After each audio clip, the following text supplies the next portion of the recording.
Halo Sobat Nobar, selamat datang di Nobar.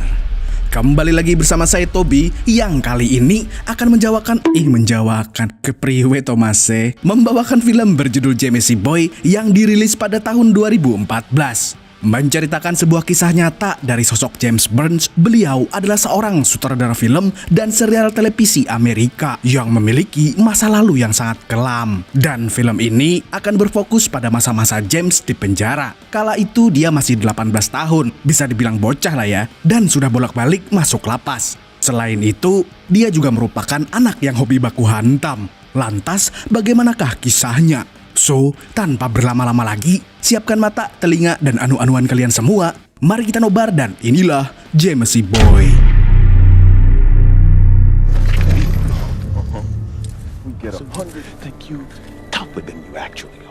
Di awal film, kita diperkenalkan dengan James Burns. Dia adalah remaja yang sering membuat masalah dan sudah beberapa kali masuk penjara. Selain itu, dia juga sangat hobi berbaku hantam. Terlihat James sedang dihukum oleh sipir karena telah memukul napi lain. Padahal itu adalah hari pertamanya di penjara.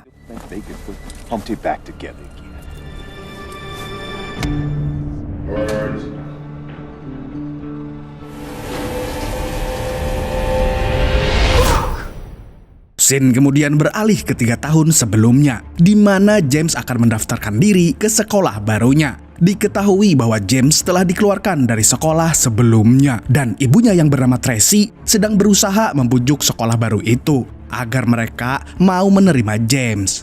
Namun pihak sekolah khawatir kalau James akan membahayakan siswa lainnya. Hal itu dikarenakan oleh riwayat kriminal yang dimiliki James. Remaja 18 tahun itu sudah akrab dengan kekerasan sejak usianya 10 tahun. Dan tidak hanya itu, James juga telah melakukan perampokan serta pemerasan. Di sini sangat wajar jika pihak sekolah menolaknya. With this file, suddenly you're an expert on my son. He's been institutionalized 3 times in 8 years. Walaupun ditolak, Tracy tetap ngotot akan mendaftarkan James ke sekolah itu. Lagi pula itu adalah sekolah publik, tapi di sisi lain, James terlihat sangat kesal. Dia bahkan mencoret-coret bukunya di dalam kamar. Lalu tak lama kemudian, Tracy masuk dan menenangkan James. Selain itu, Tracy juga memuji perilaku James yang tampak serius untuk bertobat. I've heard bullshit like that woman said my whole. Whatever. See, out of trouble, you gotta let the lawyer do his job. Singkat cerita, akhirnya James diterima di sekolah publik itu. Namun bukannya berangkat ke sekolah, James justru malas-malasan, rebahan dan rebahin di rumah. Malam harinya, James tiba-tiba ingin minum susu. Sayangnya dia tidak menemukannya di dalam kulkas. James pun bertanya kepada adiknya yang bernama Holly, tapi dia tidak tahu. Akhirnya James pun memutuskan untuk pergi ke Indomaret terdekat. Di Indomaret, dia bertemu dengan seorang gadis bernama Crystal dan temannya yang bernama Manny. Mereka berdua terlihat sangat mencurigakan. Dan benar saja, ternyata 2 orang itu memang berniat merampok Kinder Joy dan kacang Garuda. Namun mereka sengaja melibatkan James dalam perampokan ini.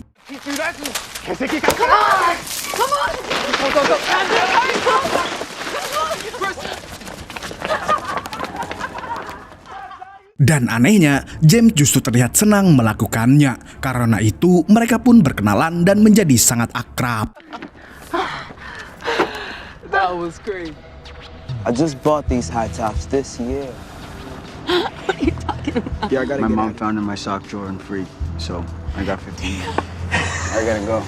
Oh, no. Tidak hanya itu, mereka bahkan teler berjamaah dan menghisap rokok daun singkong. Namun tak lama kemudian, James pamit pulang karena dia memiliki gelang pelacak di kakinya. Dan kalau dia tidak pulang sebelum jam 8 malam, maka dia bisa masuk penjara lagi.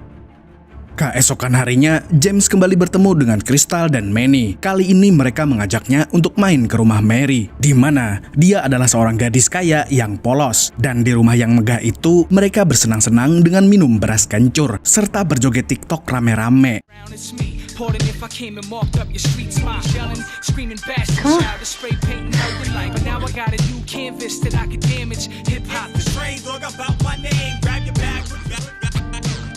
So Mary, Tak lama kemudian, Crystal dan Manny pun beraksi kembali. Kali ini mereka menggasak perhiasan milik Ibu Mary. Selepas merampok Mary, mereka bertiga langsung nongkrong di tempat biasanya. Sambil minum-minum, Crystal menyinggung soal alat pelacak di kaki James. Jika saja alat itu dicopot, James bisa lebih totalitas dalam melakukan kriminalitas. Crystal juga menyebut nama Roach, yang tidak lain tidak bukan adalah bosnya. Dia mengatakan kalau Roach akan sangat menyukai James. Malam harinya, Tracy tidak sengaja menemukan botol alkohol di kamar James. Hey, James. You know what? So tell me, what is this? Did you have people over? Were you drinking alcohol? Your appeal, and we are so close! You know, I wouldn't even go back to that fucking... Dia pun langsung memarahi anaknya itu. Tidak hanya itu, dia juga kesal karena James tidak peduli dengan sekolahnya. Mendengar ibunya marah, James justru mengungkit tentang ayahnya yang pergi entah kemana, Bang Toyib. Dan dia menyalahkan ibunya karena itu. Tracy yang sudah lelah berdebat pun memilih untuk pasrah. Dia tidak peduli lagi dengan kelakuan James.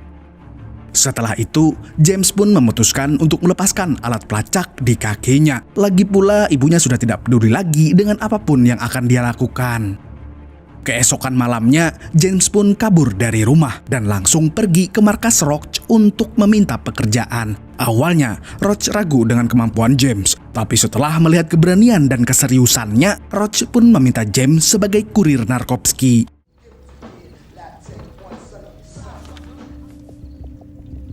My bitch!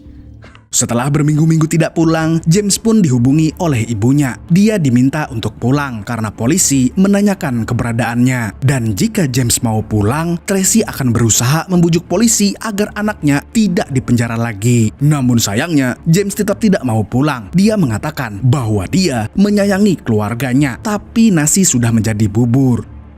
Beberapa hari setelah itu, James diajak oleh Roach untuk merampok rumah seseorang. Namun James mendapatkan peran sebagai penjaga. Dia harus mengawasi keadaan di luar. Tak lama setelah Roach dan Manny membobol rumah orang, tiba-tiba pemilik rumah itu datang.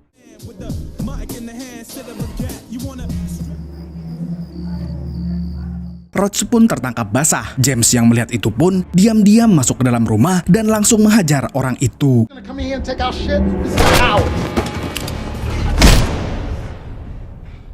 Setelah orang itu tumbang, mereka pun langsung mengambil barang-barangnya. Lalu sebelum pergi, Roach memukul orang itu hingga pingsan. Dan misi pun berhasil.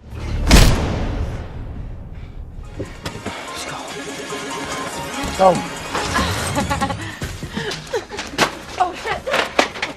Keesokan harinya, James dan Crystal kembali ke Indomaret yang pernah mereka rampok. Tapi kasirnya bukan lagi bapak-bapak, melainkan gadis cantik bernama Sarah. Dan dia adalah anak dari pemilik toko swalayan itu. Di sini James tampak tertarik dengan Sarah. Tapi Sarah yang tahu kelakuan James pun sedikit merasa takut. Dia memutuskan untuk menggratiskan minuman yang dibeli James, karena dia mengira James akan merampok lagi. Sementara itu, Crystal tiba-tiba menghampiri James dan mencelepot bibirnya. Scene kemudian berpindah ke sebuah bar, di mana Roach sedang menceritakan perampokan yang dia lakukan bersama James. Roach terlihat sangat antusias saat menceritakannya. Selain itu, dia juga memuji kesetiaan James padanya. Karena merasa sudah melakukan yang terbaik, James pun meminta sesuatu kepada Roach. Dia meminta agar dirinya diperbolehkan menjual Narkovsky sendiri. Tapi Roach merasa kalau James masih butuh waktu untuk sampai ke titik tersebut. Mau tidak mau, James pun menuruti kata Roach. Sepulangnya dari bar, James mendapati Crystal sedang membaca buku harian miliknya. Dia pun langsung merebut buku itu. I just didn't know my big tough gangster had us up and I said give it back to me! Oh, calm down. Hey. Di sini James terlihat marah karena Crystal membaca buku itu tanpa sepengetahuannya. Melihat itu, Crystal pun langsung minta maaf. Suatu malam, James dan Manny kembali bekerja. Tapi kali ini Roach tidak bisa datang dan mereka harus menagih uang Narkovsky kepada seorang pecandu yang cukup menakutkan. For rock. The f*** you are. Actually, let's do it exactly this way. James, let's just... Pick it up!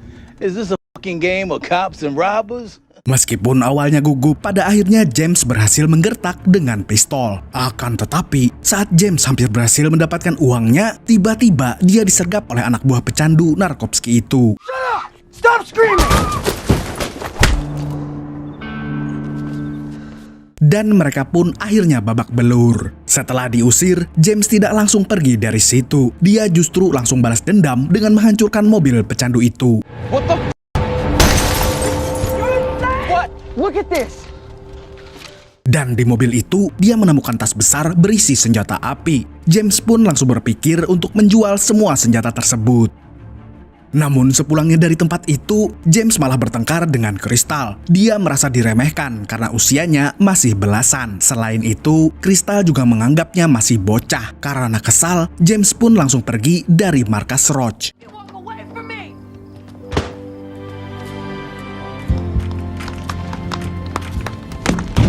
Unlock the fridge! It's my dad's store. Shit. We live next door. Dan untuk melampiaskan kekesalannya, James pun mampir ke Indomaret untuk menggasak beras kencur. Awalnya James bersikap sangat kasar kepada Sarah, tapi kemudian dia minta maaf dan mereka pun mengobrol sampai larut malam. You want a cigarette? Maybe. They're gone. But wait. Setelah itu, James pun kembali ke markas Roach, dan Roach sudah berada di sana. Dia terlihat sangat marah kepada James karena telah merusak mobil milik partner bisnisnya. Selain itu, James juga mencuri senjata untuk dijual. Roach pun memperingatkan James untuk bertanggung jawab dan berjanji tidak akan macam-macam lagi. No, shut up! I'm gonna fill you with fucking... James, I thought no. Jamesy boy would know. The guns, you, and D. Yeah. Keesokan malamnya, James kembali mengunjungi Indomaret untuk menemui Sarah. Dia ingin mengajak gadis itu jalan-jalan sambil ngobrol. Mereka kemudian saling menceritakan kehidupan masing-masing. Sarah menceritakan tentang ibunya yang sedang sakit parah, sedangkan James menceritakan tentang dirinya yang sudah masuk lapas sejak usianya 6 tahun. Dan pada malam itu, keduanya pun mulai merasa nyaman. An angry kid. I used to get into fights. As far as I can remember, every room I walked into. What if a man came from the future and did well in school? Nobody's coming from the future to tell him. Sejak malam itu, James jadi lebih sering menghabiskan waktu bersama Sarah ketimbang Roach atau Crystal. Di samping Sarah, James merasa lebih nyaman dan bahagia. Oleh karenanya, James memutuskan untuk berhenti menjadi pesuruh Roach. Dia langsung mengemasi barangnya dan berniat pergi dari tempat itu. Namun Roach membujuk James untuk tetap tinggal setidaknya 1 malam lagi. Hal itu dikarenakan Roach punya pekerjaan bagus untuknya. James pun terpaksa menerima pekerjaan itu dengan sebuah syarat. Dia ingin pekerjaan itu menjadi yang terakhir baginya. Dan pada waktunya, James merasakan firasat buruk. Namun temannya yang bernama Dee menenangkannya. Lalu tak lama kemudian, pembeli Narkovsky pun datang. Di sini mereka langsung mengambil barangnya sebelum melakukan pembayaran. James pun tidak segan untuk menodongkan pistolnya. Dan baku tembak pun terjadi.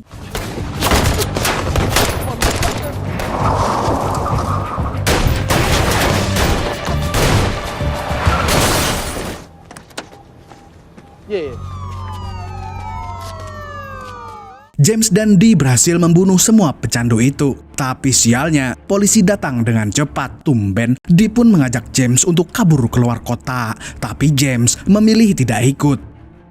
Di sisi lain, Crystal dan Roach juga ikut tertangkap polisi akibat insiden tersebut. Dan satu-satunya orang yang bisa James temui hanyalah Sarah. Namun Sarah tidak bisa pergi begitu saja dengan James karena dia masih punya keluarga yang dia sayangi. Alhasil, James pun harus menghadapi semua itu sendirian. Dan pada akhirnya, James pun menyerah. Get on the ground now! Dia tidak melakukan perlawanan sama sekali saat polisi mengepungnya. Singkat cerita, James pun dikirim ke lapas dewasa karena dianggap terlalu brutal jika ditempatkan di lapas remaja.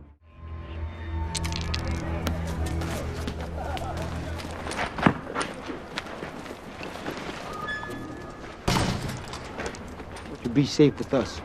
We got your back. Dan suatu hari, James melihat ada napi bertubuh cungkring yang baru masuk penjara. Diketahui bahwa bocah cungkring itu bernama Chris Cesario. Namun pada hari pertamanya itu, Chris justru mendapatkan intimidasi dari ketua geng penjara bernama Guillermo. Atau kita sebut saja, siapa? Siapa? Ayo tebak siapa? Ya, benar. The one and only Samidi. Melihat itu, James pun berusaha untuk menjadi penengah karena dia tidak suka dengan pembulian. Tapi Samidi terlihat tidak senang dengan kehadiran James. Alhasil, mereka pun adu bacot dan hampir baku hantam. You.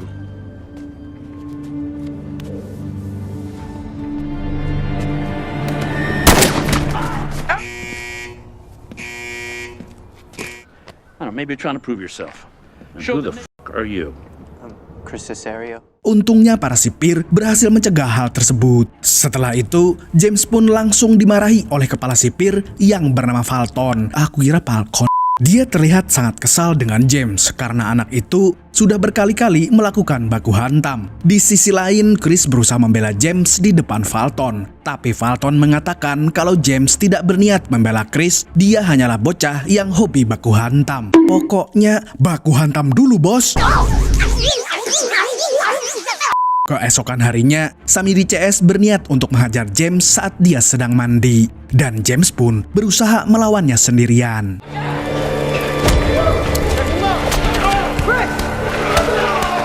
Para sipir pun langsung menghentikan perkelahian tersebut. Dan akibat kejadian itu, James pun akhirnya dikurung di sel isolasi yang sempit dan gelap.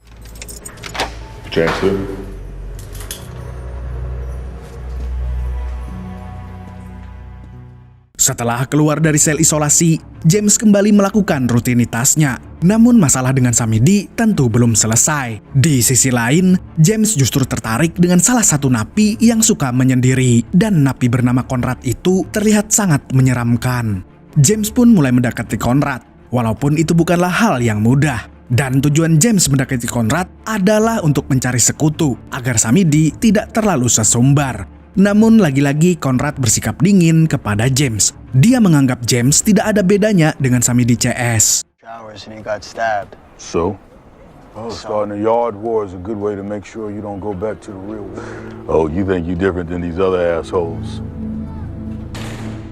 Keesokan harinya, James dijenguk oleh sang ibu. Mereka pun saling bertukar kabar dan saling mendoakan. Terlihat Tracy tidak mampu menahan air matanya di depan James.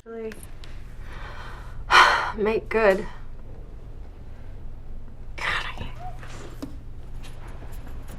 Tree. When was the last time you got a tree? I'm getting you a kick-ass present. Boy, but things are gonna get better. Sejak pertemuan dengan sang ibu, James seperti mendapatkan wangsit dari langit. Dia pun mulai mengurangi hobi gelutnya sedikit demi sedikit dan menggantinya dengan kegiatan menulis. Suatu saat, James memberanikan diri untuk memberikan hasil tulisannya kepada Conrad. James kemudian meminta pendapatnya karena Conrad terlihat suka membaca. Namun Conrad enggan memberikan pendapat. Yang jelas, Conrad ingin James terus menulis tanpa memikirkan hasilnya bagus atau tidak. Portuguese. Those little bananas, right? Don't matter about what. Block it out. James pun merasa lega setelah mendengar hal tersebut. Beberapa hari setelah itu, James melihat Chris yang terlihat sangat lesu. Ternyata dia baru saja putus cinta. Chris diputusin pacarnya lewat sebuah surat. James pun menyemangati Chris. Setelah membicarakan tentang wanita, Chris tiba-tiba mengatakan kalau dia ingin melaporkan bullying yang dilakukan oleh Samidi. Tapi James melarangnya, sebab pihak penjara tidak akan memprosesnya, karena itu bisa menodai nama baik lembaga. Visitors that would come and read to us, administration. You can't do that. Administration would never side with an inmate against this. Just keep your head down. Lalu tanpa sepengetahuan Chris, James diam-diam menemui Falcon untuk membicarakan tentang nasib Chris. Dia memohon agar Falcon memindahkan Chris ke tempat perlindungan agar anak itu tidak diganggu oleh Samidi CS. Sayangnya kabar itu pun terdengar ke telinga Samidi. Gangster Meksiko itu pun langsung mendatangi James. Dia menantangnya untuk baku hantam. Namun, James mengabaikannya. Dia tidak ingin terlibat perkelahian lagi. Scene pun beralih ke beberapa hari setelah itu, di mana upaya James dalam menolong Chris ternyata gagal total. Chris justru mendapatkan tambahan hukuman selama 6 tahun. James pun merasa bersalah karena hal tersebut. Dan tidak disangka-sangka, di depan narapidana lainnya, Chris memutuskan untuk melakukan adegan yang sudah pasti menyebabkan dolar kuning dan pembatasan usia di video ini. Semua orang di lapas pun seketika menjadi heboh. Sementara itu, James berusaha membujuk Chris agar tidak melakukannya.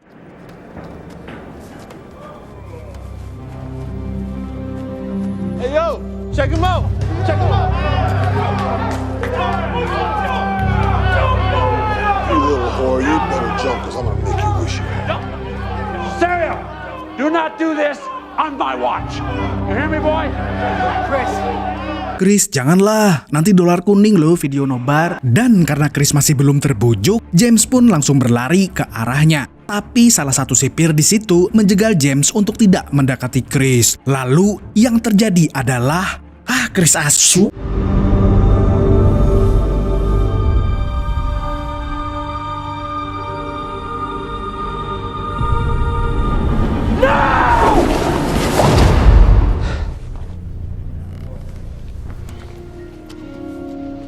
This is over. Setelah insiden tersebut, Fulton menyuruh para sipir untuk mengurung semua tahanan. Namun James justru berlari ke arah Samidi dan langsung menghajarnya. The fuck? No! God damn it! Calm the fuck down! Calm fucking down! Lock it down. Akibat kejadian itu, Letnan Fulton juga ikut terkena dampaknya. Dia langsung dipanggil oleh Dewan Penasehat akibat rentetan peristiwa baku hantam yang melibatkan James. Dan Fulton sama sekali tidak mengelak, sebab itu juga merupakan kesalahannya. Di sisi lain, Conrad sedang melerai perseteruan antara James dan narapidana lain. Conrad lalu mempertanyakan sikap James yang kekanak-kanakan, padahal bocah itu akan mendapatkan hukuman tambahan. Conrad mengatakan kalau hukuman tersebut bisa saja dibatalkan jika James bisa meyakinkan para dewan penasehat lapas. Tapi bukannya nurut, James malah menghina Conrad. Hal itu pun membuat pria berbadan besar itu murka seketika. Break your motherfucking neck right now. I give every limb I got, but don't you dare pretend that shit is courage. You got some pretty ass eyes, bitch. Lalu tak lama kemudian, James pun melaksanakan sidang bersama para penasehat. Di sini James sama sekali tidak memberikan pembelaan. Dia juga akan menerima tambahan hukuman jika diperlukan. Tapi dia mengatakan kalau dia diberi kesempatan, dia akan memanfaatkannya sebaik mungkin. Singkat cerita, James akhirnya dibebaskan karena dia bersedia untuk berperilaku baik di sisa hukumannya. Dia pun berpamitan kepada Conrad, dan pria berbadan besar itu mewanti-wanti agar James tidak masuk penjara lagi, sebab Conrad akan membunuhnya jika mereka satu penjara lagi. Di luar lapas, James sudah ditunggu oleh Tracy dan Holly, dan mereka pun sangat senang melihat James akhirnya bebas. Selain itu, Tracy juga ingin James bekerja seperti orang normal, agar tidak kembali ke lubang yang sama, minimal jadi PNS lah. James pun mengikuti kata ibunya dan mulai bekerja sebagai cleaning service. Namun suatu hari, dia dikunjungi oleh teman satu penjaranya. James diajak untuk melakukan pekerjaan gelap lagi, tapi James langsung menolaknya karena dia ingin bertobat. Beberapa hari setelahnya, James pergi mengunjungi Indomaret, tapi tempat itu sudah terbengkalai. Padahal dia sangat ingin menemui Sarah. Akhirnya James bertanya kepada ayahnya, dan ternyata gadis itu telah pindah rumah. Selain itu, Sarah juga sudah bertunangan dengan pria lain. James pun senang karena Sarah terlihat bahagia. Lalu di akhir film, diperlihatkan kalau James semakin rajin menulis dan gemar menabung. Selain itu, dia juga akhirnya bisa hidup mandiri tanpa bergantung lagi kepada orang tuanya. Dan film pun tamat dengan happy ending. Kayak gini terus sih tulisannya, naskahnya ini. Dasar Udin Nganju. Film ini mengajarkan kita tentang pertobatan. Jika kita tidak berusaha mengubah diri kita ke arah yang lebih baik, maka kita akan tetap menjadi orang yang sama. Kisah hidup James adalah sebuah inspirasi yang bisa kita pelajari, terutama untuk para kaum rebahan penimbun tisu paseo. Segitu dulu untuk hari ini. Saya Tobi mewakili orang-orang yang masih menjaga tradisi dikerokin kalau masuk angin, mengucapkan sampai jumpa di video selanjutnya, dan kamsya. Assalamualaikum warahmatullahi wabarakatuh. Masuk angin nih, mau dikerokin dulu.